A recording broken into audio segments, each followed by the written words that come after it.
Yeah, just so it doesn't pivot on us. And then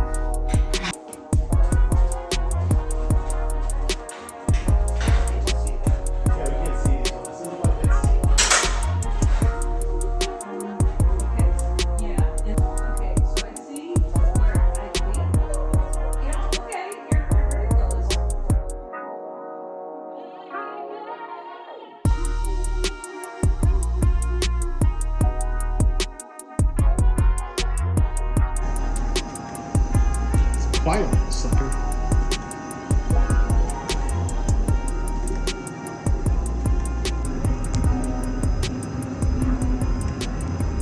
It looks absolutely amazing. All right, so here we are the next day. I spent a few more hours last night after the whole initial setup.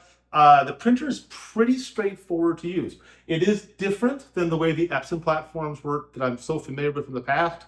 But for the most part, the menu systems and everything make total sense. So I ran, of course, my nozzle check. Everything is perfect on the heads. And then I installed the software that I use to power the printer. Now, I always run a RIP software in my studio. For the DaVinci platform, it's made by ErgoSoft for the profiler and the RIP. And for the Canon and my Epsons, I've almost always ran Image Print Black by Colorbyte. I first started using Colorbyte software back in like 2004, 2005, and have off and on used it. My last Epson that I had, the P9000, was running Image Print Black. I really liked it, so I contacted John and did an upgrade to new version 13 and got it for the Canon, and it's really good. One thing I will say is that because this is a new machine, there are not as many profiles available on Image Print version 13 as there were for the Epson, but I'm going to be sending them a lot of paper and hopefully getting that profile inventory built up. That's one thing that I do like about Image Print is their profiles are quite exceptional. They really pull out the maximum of what these type of printers can do. And if you're doing large scale prints the way that I do, I mean, a lot of my works are, 20, 30 feet wide. Having a RIP is just essential. So I ran 2 test targets last night. And they look amazing. And I'm going to put a link to this test target in the description. It's one that I made a long time ago. It's on the Fisher Revolution 1.0 site. You can download it and you're free to use it to test your own images. I made my test targets last night. This is the first one that I did here. It's on a Barita paper. It looks really amazing. The tonality, the neutrality, everything is exactly what I would like to see. And so when I'm looking at a target like this, there's a couple things that I'm looking at. First, I looked at the ramps and the grayscale ramps, and these should all be very smooth. There should be detail all the way down to the last patch, and there is. You should have good separation in here. The image in here, the grayscale image, should reproduce neutral. You shouldn't see blues or greens or anything like that. It's absolutely perfectly neutral. These 2 targets here are kind of impossible to really print. You're just looking to see how smooth the transitions are actually with this new setup. I made this target way, way, way back. And printers obviously have improved, software has improved, inks have improved. So we're actually getting really close on those 2 elements. And then I look at the resolution test target here, and I use this for determining my print surface resolution. I did videos on this, if you go back here on Fisher Revolution, where I talk about using this to determine just how sharp and how much detail a paper can print. And then I rate that on a scale from 0 to 10. So this paper right here is probably something like a 9 or a 10. It's a really sharp paper.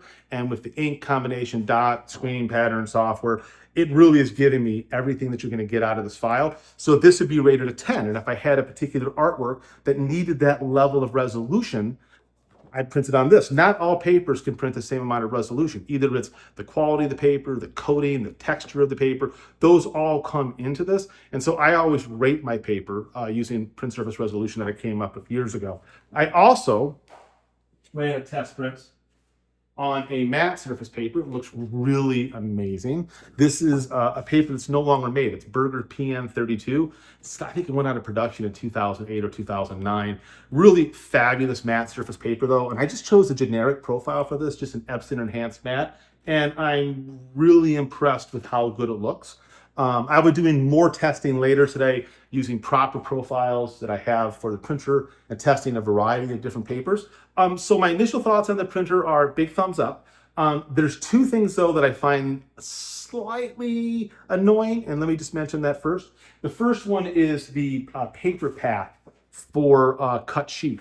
It doesn't go straight through the machine. On printers like the DaVinci, it goes straight through. On printers like the Epsons, it comes straight through. On this one, the paper goes in and then curves down.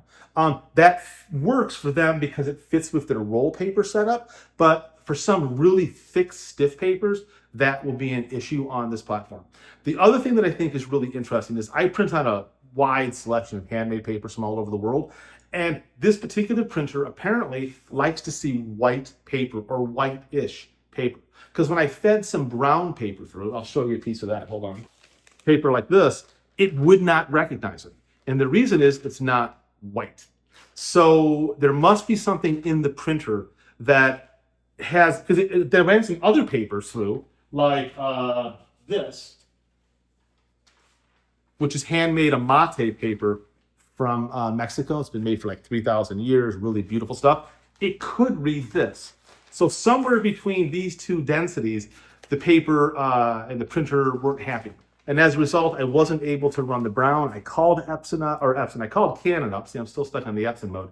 And I said, why is that? And he says, well, that's the way our system is built. So my suspicion is, I'm hoping Canon, if you're watching this video, can you tweak your system to allow a darker paper? It's got to just be some numerical value that your sensor in there is looking for to find it. Can you lower that number down on a firmware upgrade so we could print on grayer and browner papers that weren't so bright? My suspicion is it's probably somewhere around 80 that they have it set at. It'd be nice if you could lower it down to 50, maybe 40, something like that.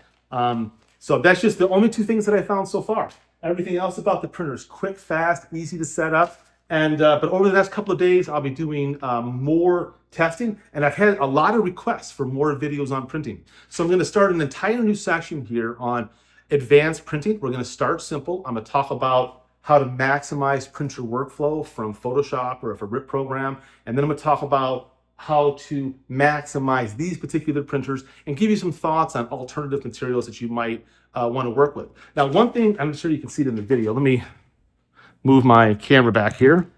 You'll notice on the printer that I don't have the basket on the bottom. I don't like baskets on the bottom of printers. I never have. And the reason is they end up just collecting dust. And my floors out here in the studio are polished concrete.